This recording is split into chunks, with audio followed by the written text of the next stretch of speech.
Pada video kali ini saya akan menjabarkan konsep dasar kedudukan titik, garis, dan bidang pada ruang. Nah, mungkin kalau kita berbicara kedudukan titik dan garis pada dimensi 2, itu saya kira masih sedikit sederhana.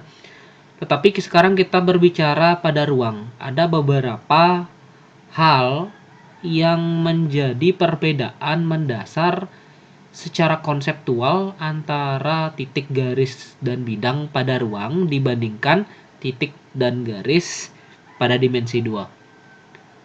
Oke, yang pertama, ini saya hanya mengulang kedudukan titik dan garis. Ini pada dasarnya baik itu dimensi 2 ataukah dimensi 3, saya kira konsep kedudukan titik garis itu masih sama.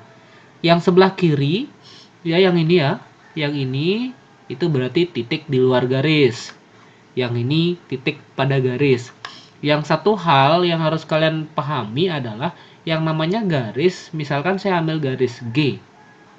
Garis G ini tidak hanya sebatas segini saja, bahwa garis itu bisa diperpanjang secara tak berhingga ke kanan dan diperpanjang tak berhingga ke kiri. Nah, kalau titik itu memang benar-benar di luar garis, maka titik ini tidak boleh berada pada garis G atau perpanjangan G.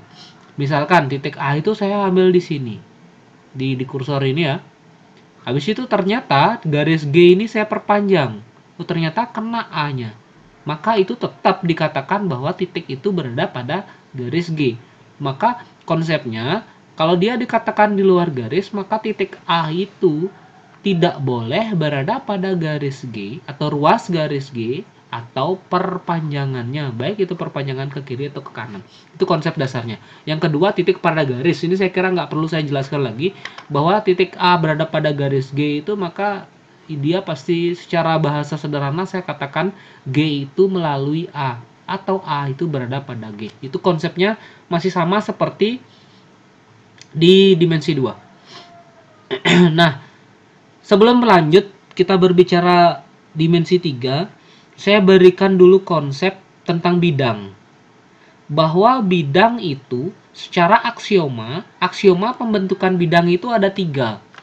Ya, ada 1, 2, 3. Ada 3 aksioma yang dibutuhkan untuk menjadi sebuah syarat dalam membentuk yang namanya bidang. Kenapa saya sampaikan ini, konsep dasar ini? Karena supaya kalian tidak salah paham dalam untuk kelanjutannya dalam membentuk sebuah bidang. Bahwa bidang itu, saya ulangi lagi, kapan kita bisa membuat sebuah bidang, ada 3 syarat. Nah, yang pertama, syarat pertama adalah satu titik dan satu garis. Ada sebuah titik dan ada sebuah garis. Nah, kondisinya adalah seperti ini. Kalau ada sebuah garis, saya namakan di sini garis G, dan ada sebuah titik A, di mana titik A-nya ini harus berada di luar garis G. Pada penjelasan sebelumnya yang tadi, pada slide sebelumnya kan saya sudah jelaskan titik di luar garis. Ada sebuah garis G dan ada sebuah titik A di luar G. Maka kalau kondisinya seperti ini, maka pasti dapat dibuat sebuah bidang. Oke, saya ulangi. Ada sebuah garis G dan ada titik A di luar garis G, maka dengan kondisi yang pertamanya ini sudah dapat dibuat sebuah bidang. Itu yang aksioma pertama. Aksioma kedua, terdapat 2 buah garis. 2 buah garis, yang pertama adalah 2 buah garis yang sejajar. Saya namakan G dan H. Ini adalah 2 buah garis yang sejajar. 2 garis sejajar GH, maka kalau sudah ada minimal 2 garis yang saling sejajar, maka dapat dipastikan akan terbentuk sebuah bidang. Nah, aksioma yang terakhir, di sini juga dibutuhkan 2 buah garis. Cuman kondisinya sekarang adalah saya sebutkan garis G dan garis H, maka garis G dan garis H ini harus berpotongan. Kalau sudah ada garis yang berpotongan seperti ini, maka bisa dibentuk atau dibuat sebuah bidang. Itu konsep pembentukan bidang. Nah, kita lanjutkan.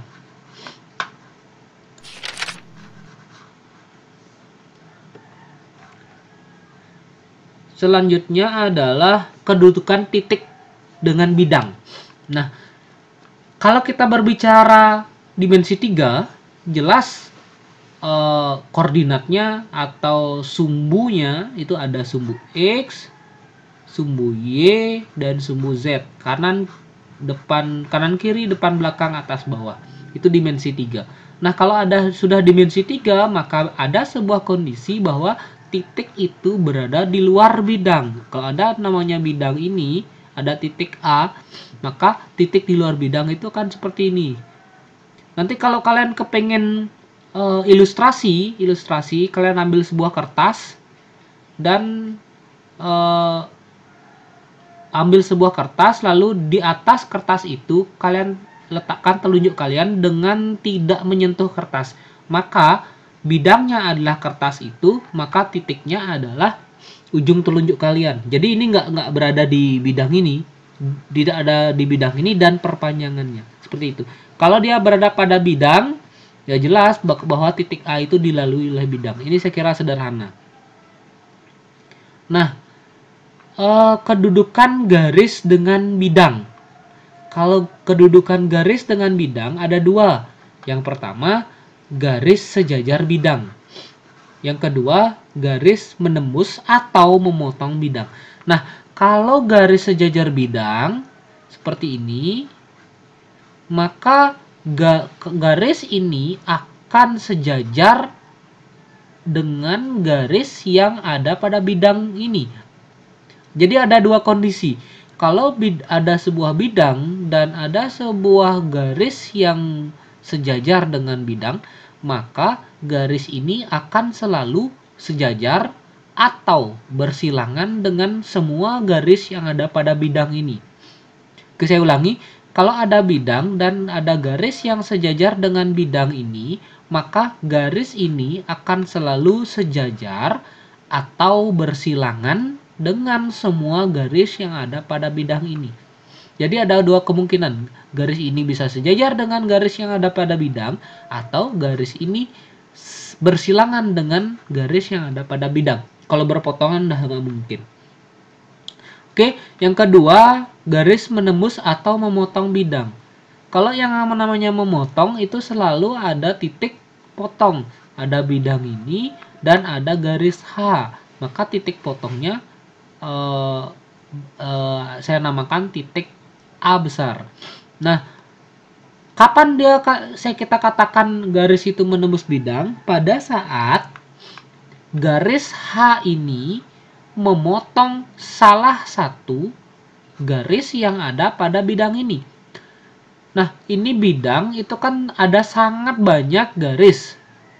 Ada sangat banyak garis di bidang ini. Kalau hanya ini memotong minimal satu saja garis yang berada pada bidang ini, maka dapat disimpulkan bahwa garis H ini memotong bidang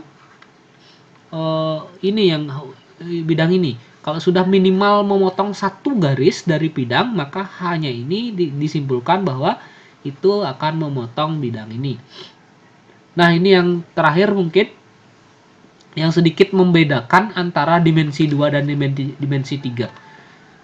Kalau sejajar saya kira nggak perlu saya jelaskan ya.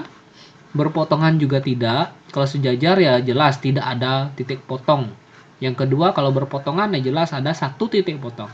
Nah, yang ketiga yang harus saya jelaskan itu adalah bersilangan.